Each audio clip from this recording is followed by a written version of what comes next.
Hello, Garland Nixon here, and I'm back in town. And of course, we're hanging out with Joti Brar. Let's talk.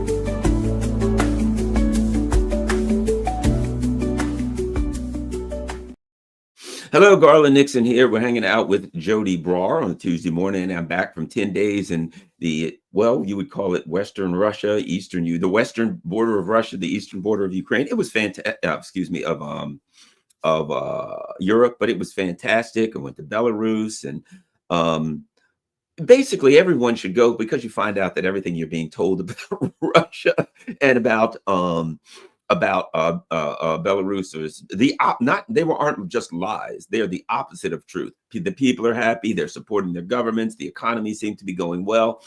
There's so much to talk about, but let's start here. It seems to me that as the people in those areas seem to be relatively happy and comfortable, I'm not saying everything's perfect, but it seems there's stability. How about we go with that? There's a lot of stability. Political stability, which is aligned with the economic stability, cultural stability, you name it. Meanwhile, I'm reading things are falling apart amongst the coalition of the willing. What's his name? Macron is down to 11%. Starmer, they don't even do polls because he probably couldn't be, in honesty, we laugh, but he probably couldn't hit double digits. It seems to me that things are falling apart amongst the imperial governments, and not just the governments, the stability of the people. It seems to be coming unglued, shall we say. Your thoughts? Absolutely, Garland. And I hope we're going to get on to talking about some of your experiences in Minsk, because it sounds super interesting, and Russia as well. But yes, when we look at what's happening in the West, particularly in the imperialist heartlands, what we see ultimately comes back to what we talk about again and again in our conversations, which is there is a deep economic crisis in the global capitalist system. And in the imperialist countries, their desperation to get out of this crisis has led them to do several things, all of which make the life of the people worse. One of them is drive to war. And when you drive to war, not only do you divert public spending from some areas of the economy to others, i.e. arms manufacture, you raid the treasury to do a lot of your spending, and again that means cuts in social areas, but also because they can't endlessly loot the treasury, one of the mechanisms they use to keep finding more money to fund these adventures abroad is money printing. And money printing is something they've been using continually to prop up a failing economy in a very concentrated form since 2008. And there have been big bursts of it.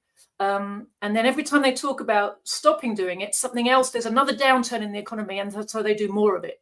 2020, during the COVID pandemic, they did lockdowns, not because they wanted to protect the health of the people, because if they'd have wanted to do that, they'd have done area-specific lockdowns much earlier. They actually did, in the words of Boris Johnson, let it rip through the population. But when the markets started to collapse, when the stock market was collapsing, then they brought in a lockdown to hide the fact that there was a massive bailout of the stock market.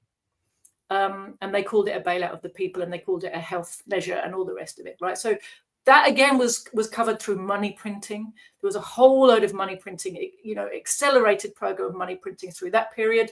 And through the whole Ukraine war period, there's been a whole load of money printing to fund these endless subsidies to the arms industry, which is what standing with Ukraine means, endlessly subsidizing the arms industry, essentially, as far as the money flows are concerned.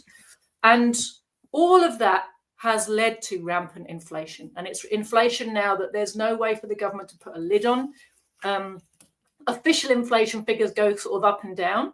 But what ordinary workers notice is It keeps rising. We have this thing called shrinkflation. I'm sure you have it in the States as well, right? It's a capitalist con trick, right, where they try and pretend to you the prices didn't go up by shrinking the size of the product they sell you for the same money. Right? So everything, and what's noticeable and what has been kind of shown again and again and again is it's the staple goods, the basic necessity goods and the cheapest end of basic necessity goods, which have gone up in price the most. So the poorest people suffer the worst inflation. Luxury goods have far less inflation, right?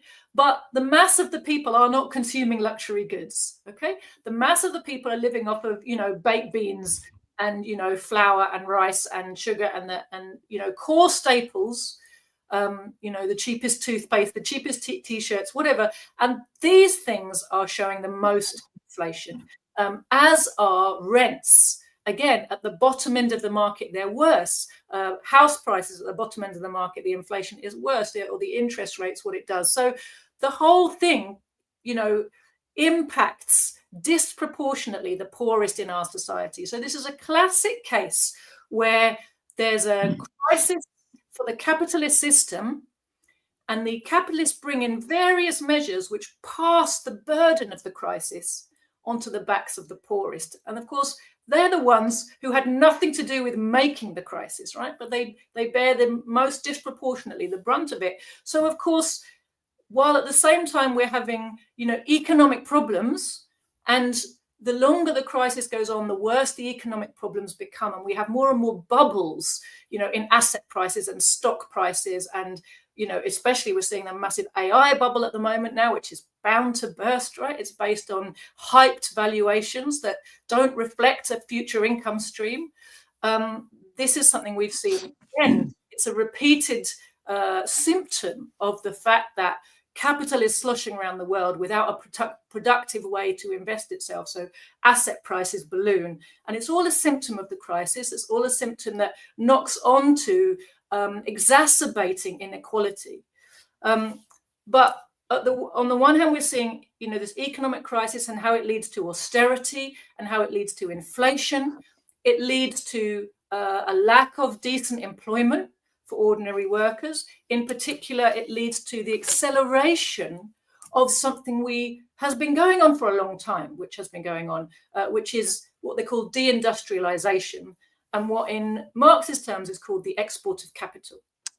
We've talked about this before as well, right? That right back in the 19th century, Britain, as the first industrial nation, first big industrial capitalist power, you saw the beginnings of this earliest, and Lenin identified it that by the earliest part of the 20th century, all the main European capitalist powers and the Americans had got to this point whereby their home economies had become dominated by big monopolies, and the market was too small for them, and they had to go abroad and make colonies. But what they also were doing was not just looting those colonies, but after a while they realized that rather than exporting made goods to the colonies to sell to their captive markets, there was more money to be made by exporting the production to the colonies. Because the land is cheaper, the resources are cheaper, raw materials are cheaper, there's no legislation about health and safety, trade unions, and everything is cheaper. So you get what Lenin called super profits. So these are the profits that monopoly seeks out. They seek out monopoly profits, super profits, and those essentially come from exporting production abroad. So this is a process, didn't start a few years ago. This began actually at the end of the 19th century. And Britain is the most advanced in this respect. It's got the least left. You remember that Britain was the first workshop of the world, right? We in the British working class have been brought up with the kind of pride that we used to make everything. And we still have this kind of folk memory that that's who we are. Except for it's very hard now to meet somebody who's still engaged in productive activity. Very few of those type of jobs or industries left in Britain. We're entirely now based around services and the loot machine, essentially, finance. they call finance of the city, which is basically this huge machinery of laundering the wealth of the world that gets sucked up by British finance capital through the City of London, and then servicing those people who work in that machine, and then, you know, servicing each other. But there's very, very little in terms of genuinely productive economic activity going on, apart from basically construction and hospitality. You know, where, you know, you can say that people who are making food, making coffee, they're producing wealth, right? But in terms of, you know, producing it's immediately consumed, right? In terms of building the nation and producing national wealth and heavy industry, which is the foundation of a meaningful economy, it's almost entirely gone. We've got the last vestiges of the steel industry in Britain. That the Labour government is in the process of basically overseeing the closure of the last bits of it, and they're saying that they're going to save it. And every now and again there's a debate about the fact that, oh shit, if we don't have any steel industry, then we also can't properly make our own weapons, like we'll be dependent on bringing things in from abroad. And they talk about trying to save it, but essentially the ship has sailed. And then the things you would need to do to bring back a meaningful heavy industry to this country are not just reopening factories. It's the education system, it's the whole supply chain, it's a whole load of, and it would take huge investment. Essentially, we're looking at a situation in the imperialist countries now where the export of capital has been so advanced and we've become so deindustrialized that in order to reindustrialize and have meaningful economies again, where we make our own things and don't just rely on workers in the rest of the world to make them for us, we're going to have to reindustrialize as if we were, you know, developing nations. Essentially, we'll be begging China to help us set up our steel industry, you know, in 20 years' time or whenever it happens, right? Because we've lost all the skilled workers, all the expertise. We now produce consultants, right, who get highly paid to go around the world telling people what to do. And what they tell people to do is whatever British finance capital will most benefit from, right? But in terms of the core expertise of, you know, engineers and industrialists, we've lost most of it. There's very little money to be made in those fields, and very, very few jobs to be had. So you have this advanced deindustrialization, and that means there's fewer and fewer decent, meaningful jobs for people, which also causes discontent. So all of these things are adding up, Garland, aren't they, to discontent. The wars are super unpopular. It's not for nothing that Donald Trump now presents the US's continued drive to war like it's a good business opportunity for ordinary Americans. Now, of course, it is good business for the tiny ruling elite.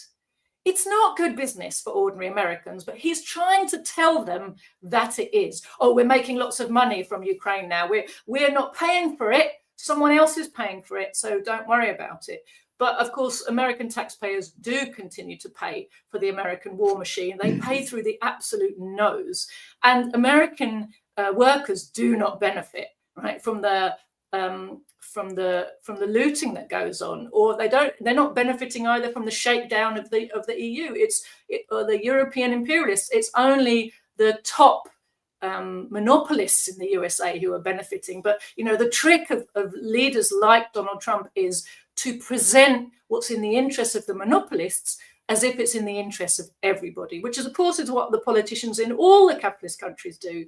But Donald Trump has got a particular way of persuading large numbers of poor workers that he's somehow acting in their interests and that they should identify with the needs of finance capital, and that's what's going to put money in your pocket, which is the headline that every government press release likes to start with, isn't it? This is going to be good for us, it will put money in your pocket, which is the line that our government right now is using to sell us essentially going back into the EU without officially going back into the EU, right? They're busy making a deal with the EU commissioners of how we can have frictionless access to various markets and be part of various security agreements.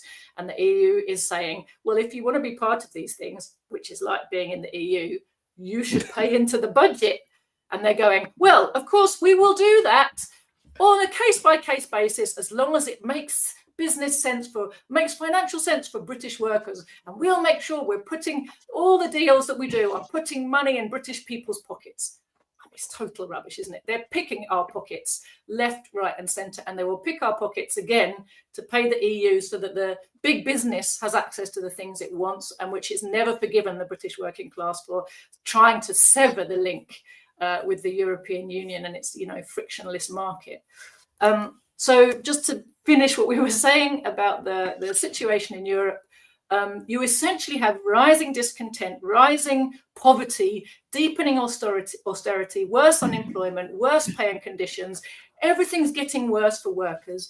And so, as we've also talked about before, in every European country, and particularly the imperialist countries, where the shock to people in terms of the diminishment of their life conditions and expectations is very shocking culturally to people who after World War II expected things only to get better and had a considerable period where things really were materially better. What you're seeing in every one of those countries is a increasing leaning on anti-immigration narratives and scapegoating, and increasingly dramatic and theatrical scapegoating of refugees and migrants in order to divide workers against one another, and increasingly repressive measures against all of those who protest in any way about whatever it might be, but particularly about the Gaza genocide, of course, which has activated so many people and upset them. Something else. Are you still there? I see you seem to have frozen. Okay. Something else. You have inspired another question, and I think it's important. When you talked about reindustrializations, I'll put two things together. The necessity of reindustrialization, number one, and number two, the leader of the U.S. being attempting to convince the people that, these wars and these things that we're doing overseas and this imperialism is in your best interest, when of course it's not. It's detrimental to the interest of the masses, but it is very, very profitable for the interest of a few. Okay, a term came to mind: no honor amongst thieves. And here's why.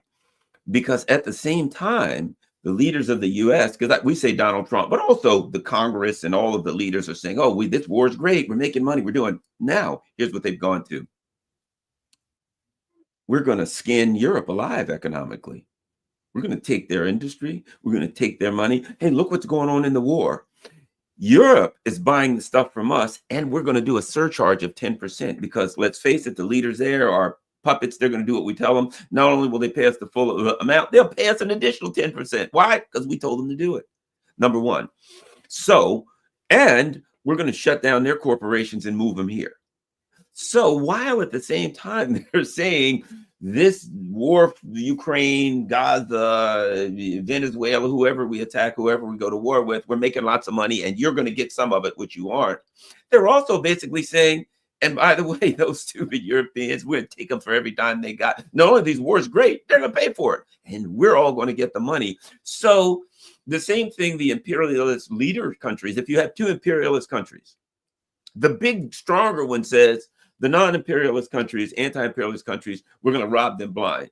And the imperialist countries that are smaller than us will do the same thing to them. And because we put their leaders in place and they're nothing but puppets, guess what? Their so-called leaders will facilitate it. There's no honor amongst thieves. Your thoughts on that other dynamic? Oh, that's absolutely right, Garland. What you're pinpointing there is the fundamental nature of the capitalist system is competition. Competition between workers for jobs, because there aren't enough to go around, competition between capitalists for access to markets and profits, and competition between workers as a class and capitalists as a class, right? So it's Karl Marx kind of referred to this as a kind of triangle, three-way competition always going on, these three types of competition. And Lenin showed that, amongst the imperialists, there is simultaneously cooperation and competition. And this is the essence of monopoly. Fundamentally, under capitalism, might is right, big wins over small. That is part of why, the way capital works is to grow bigger, to concentrate wealth.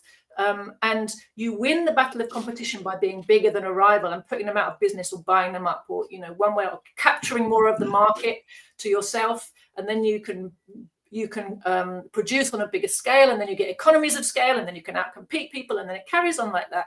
And historical process and progress of capitalism is this constant merging of small capitals into bigger capital, and the constant displacement of smaller businesses by bigger ones. And today we are so far advanced along that you have literally monopolies being displaced by, hedge fund sized, uber monopolies, right? Millionaires being displaced by billionaires, billionaires being displaced by trillionaires. And this is the same constant process of concentration of wealth, but it doesn't get rid of that constant competition. And of course, the competition now is more fierce than ever because of the economic crisis, because of the difficulty in finding profitable ways to invest your capital. Then the fight to be big enough to control those places where profit can still be made is really intense. And we see that, isn't it interesting to note how after World War II, in order to restabilize the imperialist system, the whole system was under threat at that point, right? We had the communists won World War II. We had this rising socialist camp. We had this rising tide of national liberation. The ability of the imperialists to loot the world and even to exist as capitalist powers was hugely shaken. Only the power of the USA, its military, economic, and financial power, was able to restabilize the imperialist world. But they did it in such a way. So they needed the other capitalist powers to be restabilized. They needed that, the USA, because if it was clear to the workers of the world, who had developed by this point a very socialist consciousness and national liberation consciousness, they would not have accepted a world where the USA was very obviously the only strong capitalist power. It would have made it the target and the enemy of literally all the people of the world, and it wouldn't have lasted very long. So it was in the US's interests to build back up, help to recover and rebalance themselves. French imperialism, Japanese imperialism, German imperialism, Italian imperialism, right? All of which were basically destroyed by the end of World War II. They resuscitated them, brought them back, reinserted them into their colonies and backed them up in trying to keep hold of their colonies in many parts of the world, right? But they did it in such a way where they became the kind of dominant partner everywhere, were able to displace and take over a kind of lion's share of a lot of this business.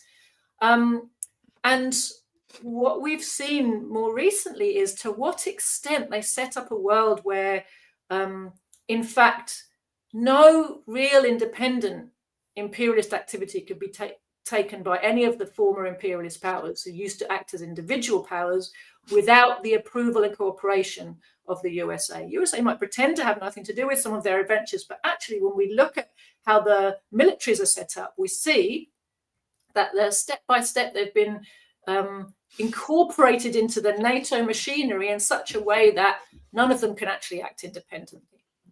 And I think that's very important part of the picture we see, because the USA needed the world to look like it was a community of nations, and there was a multipolar democratic order, and it wasn't just the US in charge of everything.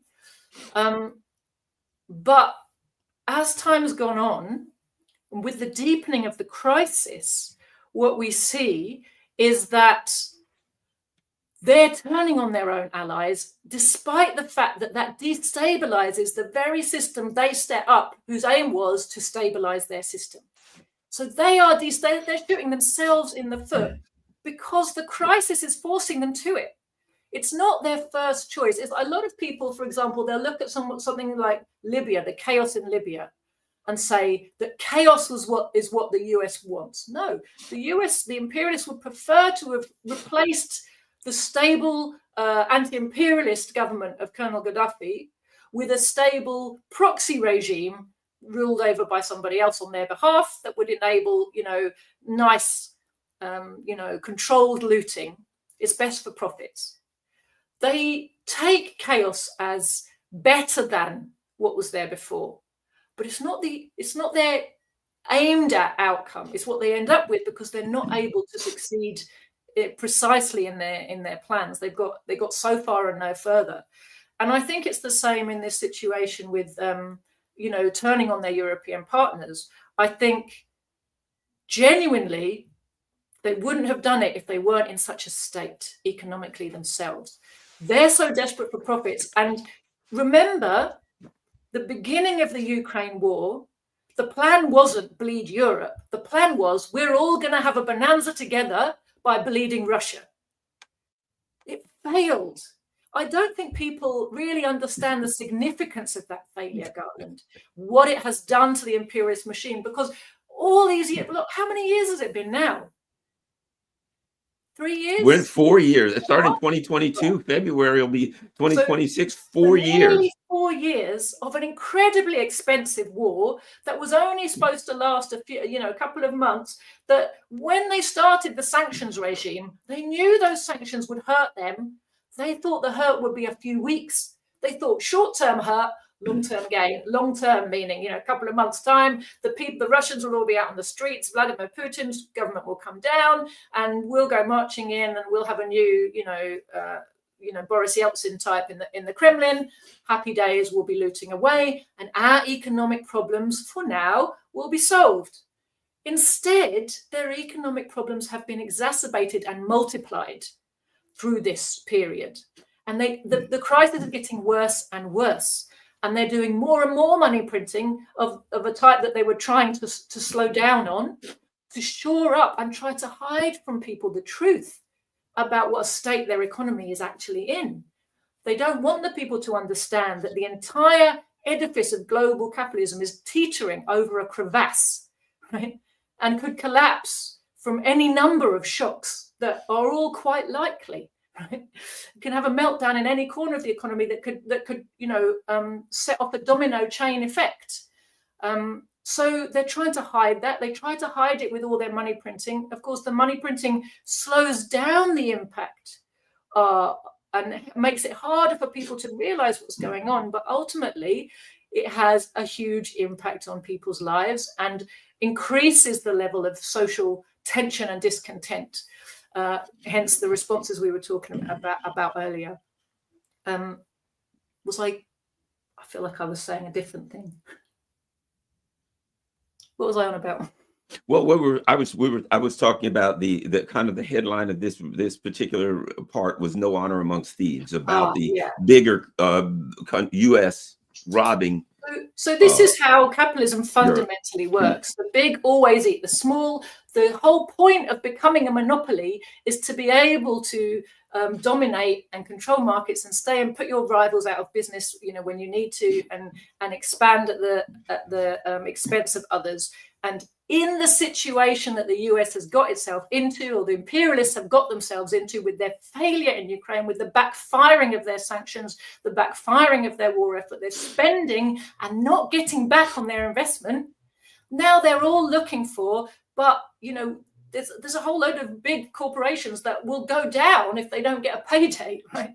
So in order to try to save US monopoly capital, then they're increasingly, the US is having to, attack monopoly capitalists in France, in Britain, in Italy, in Germany, in Japan. And it's not their preferred option, is basically what I was trying to say. It's where they have ended up because of the crisis.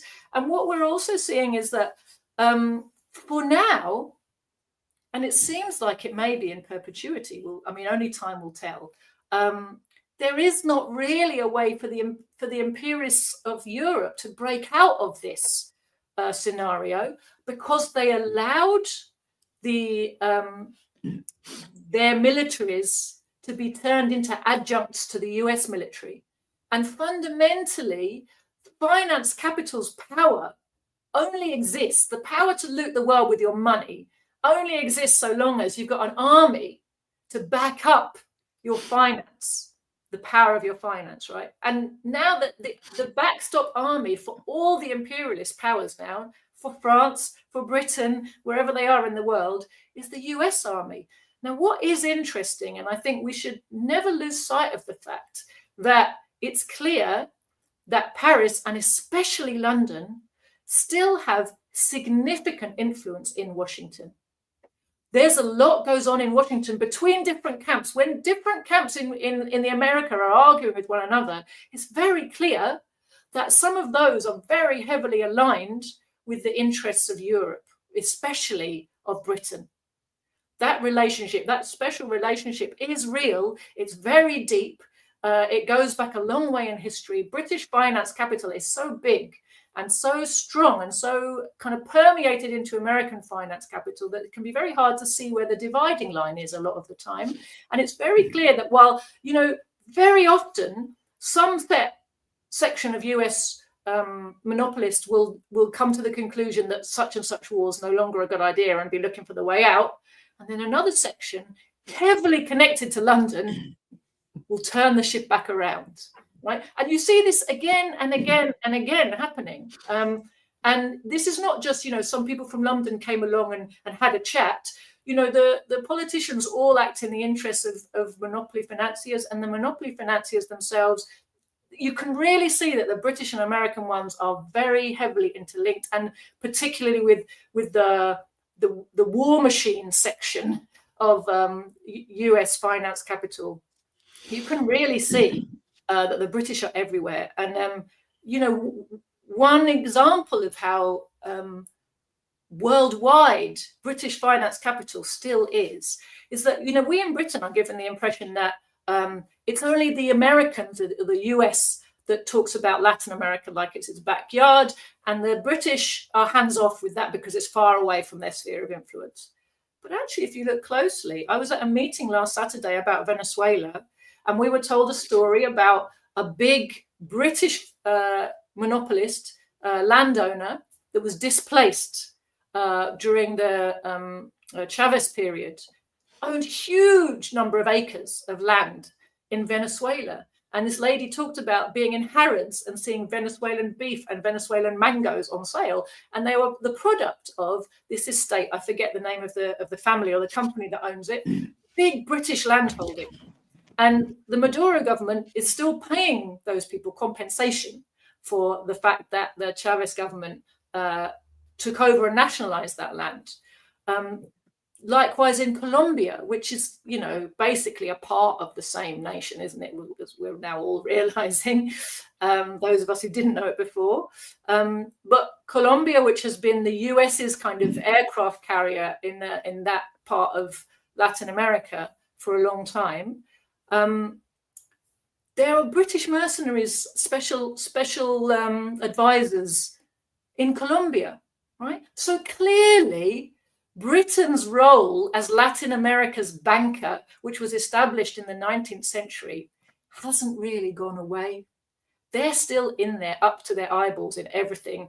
But they play these games. It's very useful for all the imperialists that they kind of play these games of deniability. You know, they have proxy armies, but they also do some of their activities through one another. So, you know, London's busy trying to control Bosnia, and the USA can pretend it's nothing to do with me. And equally, you know, USA is busy trying to control Colombia, and the British pretend this has nothing to do with me, you know. And so they play this kind of dance on the world stage. But yes, when it comes to the interests of the smaller monopolists, who are, of course, tend to be the European ones these days, the American monopolies are bigger, more powerful than their European equivalents, then a lot of European monopolies are going to continue to go to the wall. And those that want to survive will find that they have to play according to the rules that the USA is setting. What another interesting thing that I've discovered recently, not recently, but I've been building on my understanding recently, is the Zionists in South America. That they're all over South America. So now they have this, you know, crazy fascist, not crazy, she's a fascist puppet of the empires named Maria whatever Conchado, right? That, oh, she's now getting, you know, international awards, etc. And what does she say? Put me in charge. The first thing I'll do is move our embassy of Venezuela to Jerusalem, and we'll be the best friend of Israel. And when you start looking at it, you find out that the Zionists are all over South America. They're training military and police. And you're like, what in the heck would Israel be doing? The Israelis be doing all over South America? And it leads me to believe that they are, they have particular skills, set of skills that the empire employs them for. And it's okay, we need someone to do this. The Israelis do that. We need someone to do this. This group does that. We need someone to do that over there. That group does that. And the Israelis, rather than being this, and so many people want to believe they're just a small country, that they're only about being Jewish. And that's it, Judaism. And that small country controls the empire. But yet the empire doesn't say that.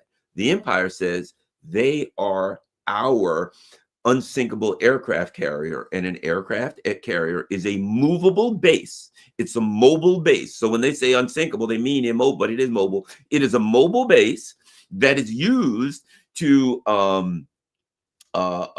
send military power, express military power in particular places. So violence, military power. So the empire says, it's a base of ours. It is a military intelligence base. But the people out here say, no, the empire is lying. That's not really what it is. It's really just a country that just happens to be controlling the empire. What the heck are the Zionists doing all over South America, doing the evil bidding of the empire?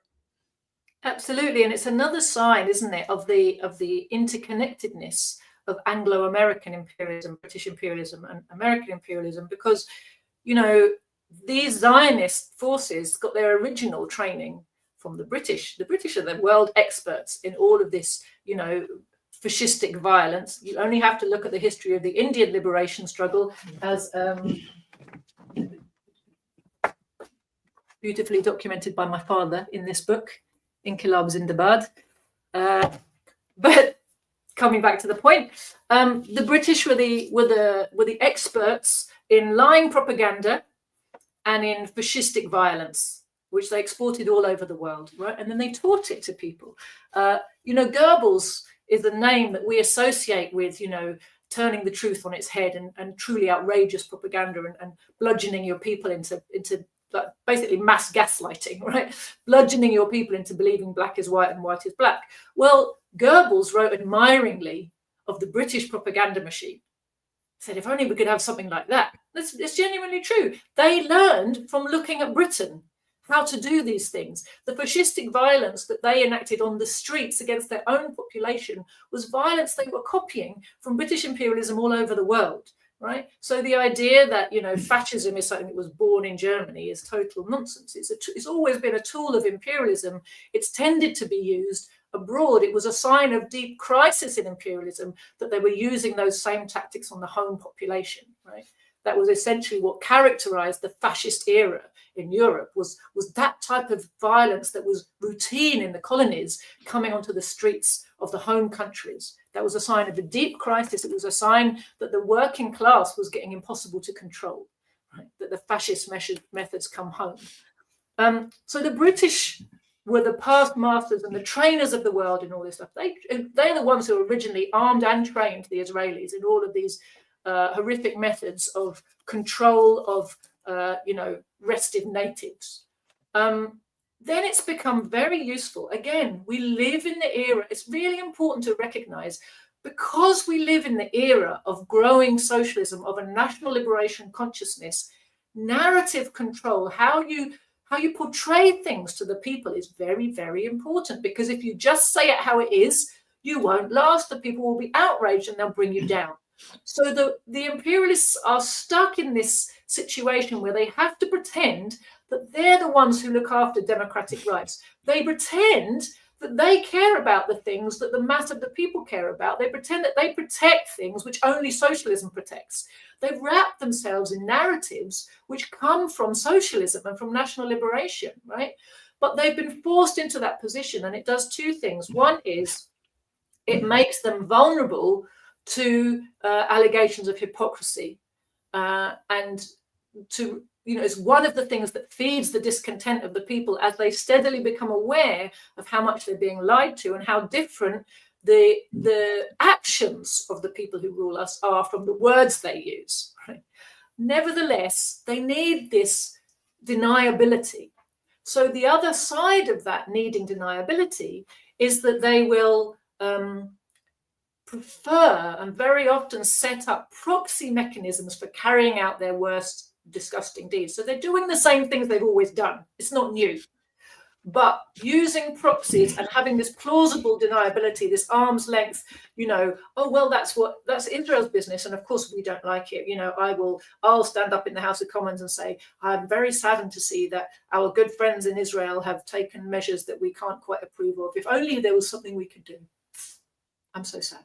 And it's this plausible deniability, so it's again, the politicians do the dance, but it's a dance with a purpose, right? It's very important that the mass of the people can be fed a narrative that says what Israel does is nothing to do with the USA or Britain.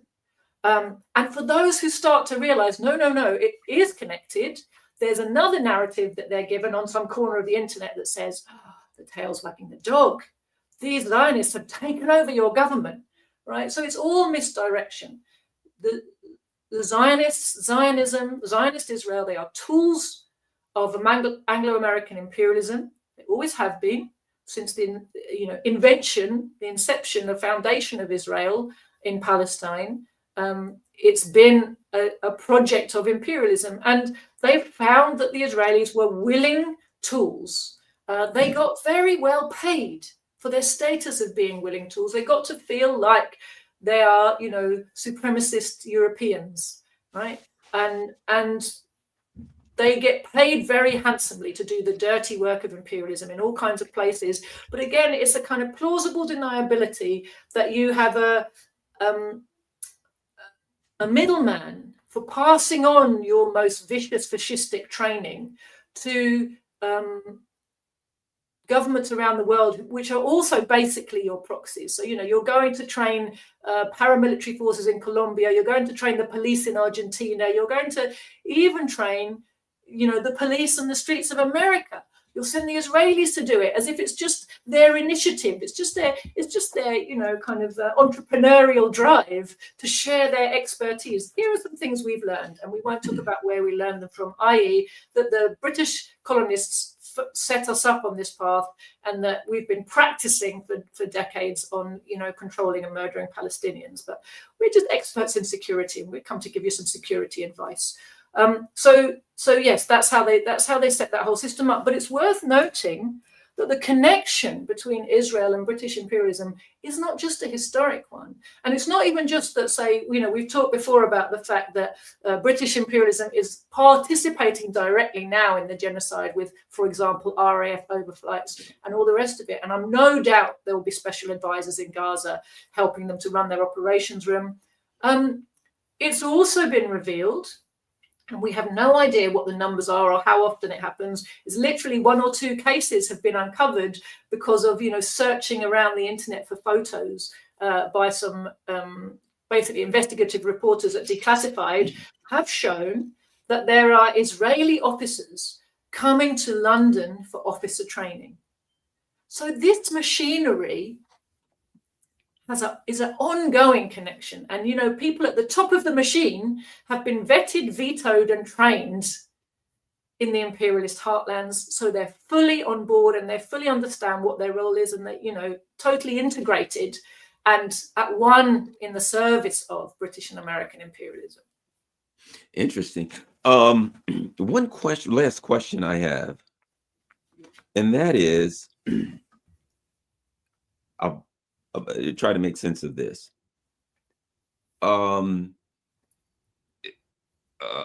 AI, right? And I'm going somewhere with this. There's a discussion about AI, and that is, it's going to take everybody's job. In theory, sure, but you could make that argument, and it's just bad because it's going to take anybody's job. But there's another factor, and that is, and I'm going to ask you because I don't know what, say, a Marx or a Lenin, etc., wrote about technology. Here's what I mean. It takes 100 people to dig a hole. Now they invent a bulldozer. And now one person can dig the hole. I'm not opposed to the invention of bulldozers. This is the nature of technology, right? I'm not going to say this is terrible. Bulldozers are ending the world because now 99 people are out of work. The question is, what does the society now do with those 99 people that we don't need to dig a hole? It's not whether you invented bulldozers. Bulldozers are not a problem, okay? Right? So this is more of a philosophical issue of how the leaders of a country manifest and express new technology. So now there's AI, okay? Okay, and you've got robots. So you have a factory and you say 1,000 people are working there. We don't need these people because we've got robots that can do it. It's the nature of technology, just like the bulldozers in the hole, right?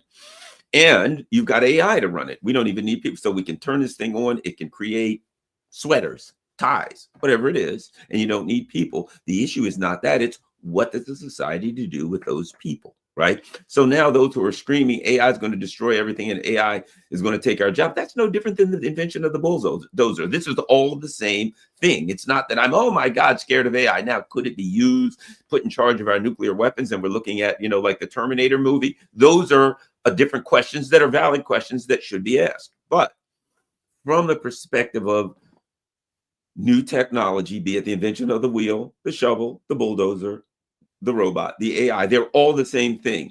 I haven't studied Marx and Lenin like you have, so I don't know how they, and I'm curious, because you're here and I want to learn this stuff from you.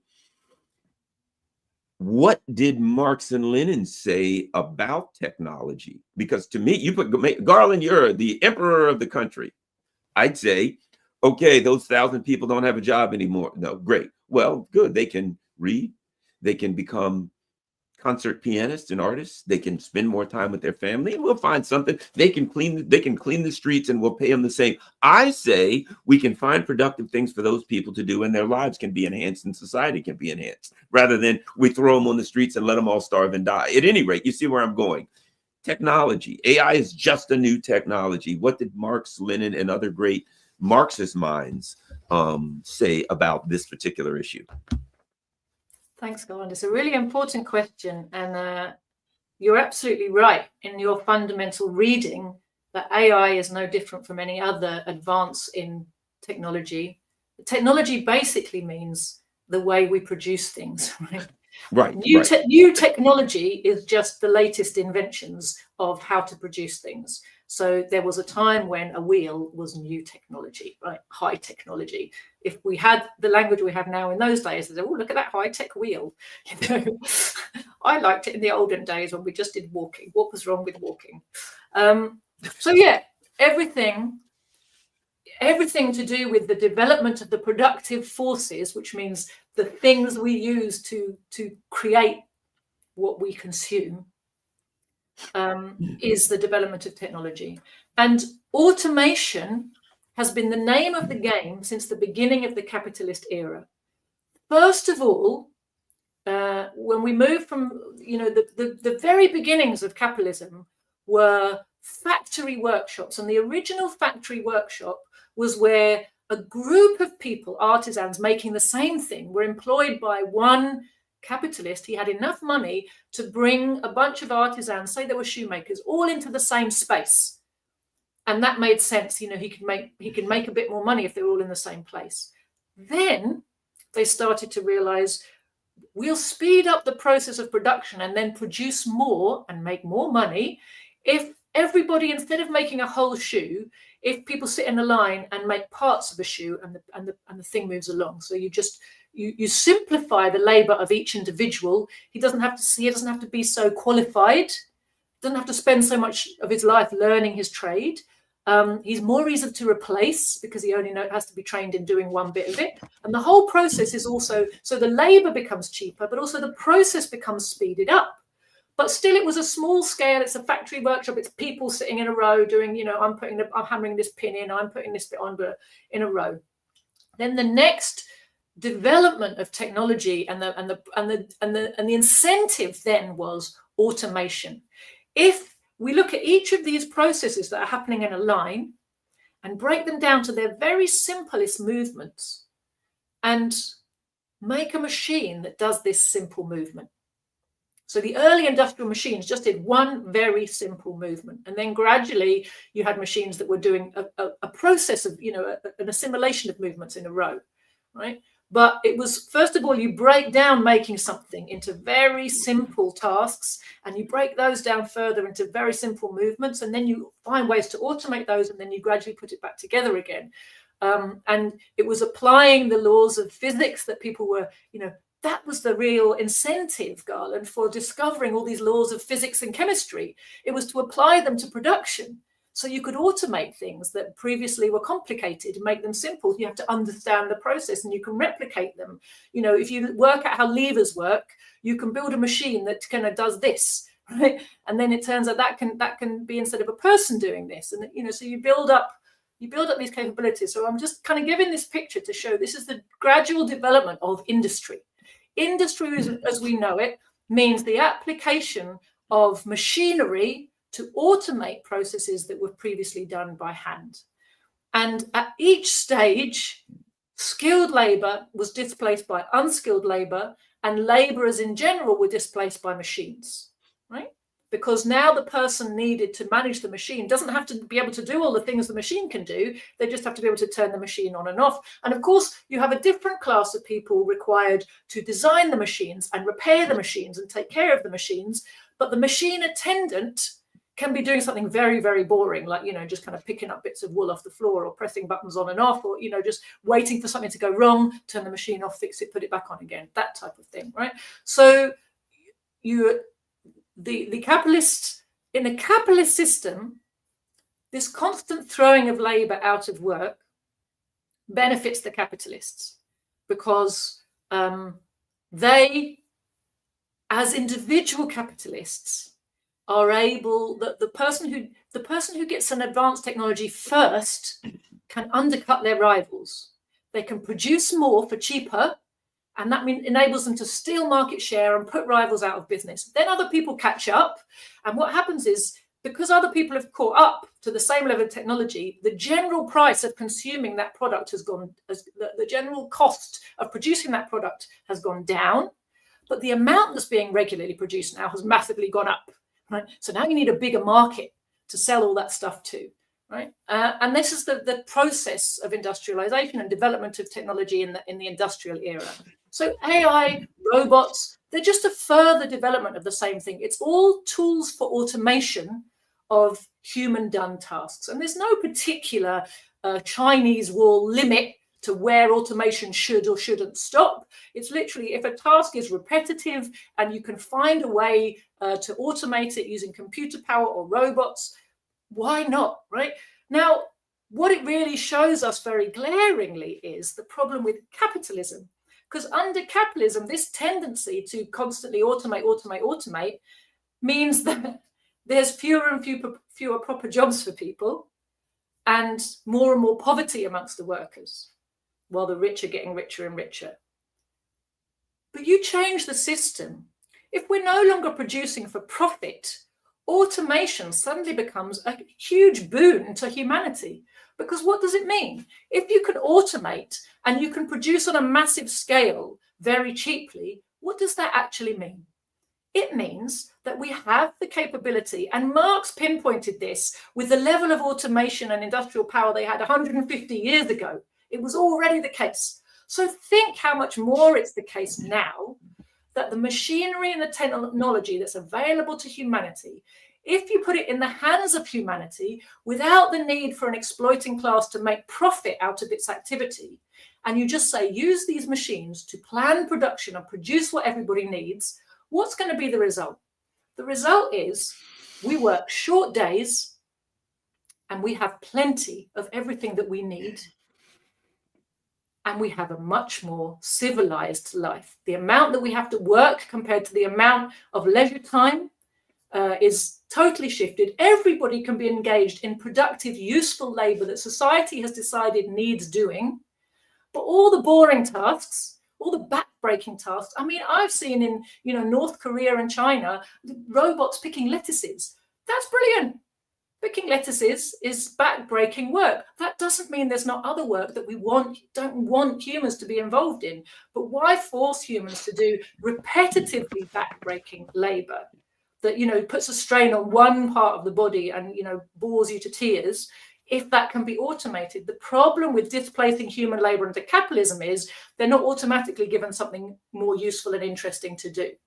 And what you pinpointed there is, and it's not about who's leading the society as an individual, it's about the system that's operating within that society, whether a use can be found for people or not, and whether the benefits of automation are shared or not. Right now, the prospect of AI in countries where most of us are doing service or office-based jobs, the prospect of AI taking over a whole load of repetitive desk work is terrifying for a lot of people, because desk work is all that's been left to them, right?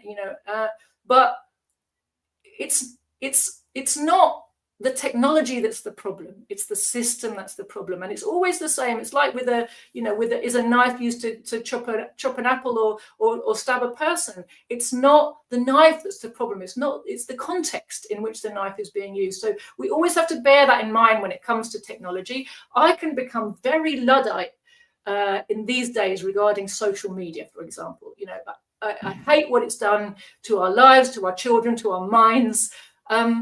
But that's not to say that little digital devices couldn't be brilliant if they were designed in a way that was human-centered and to benefit society.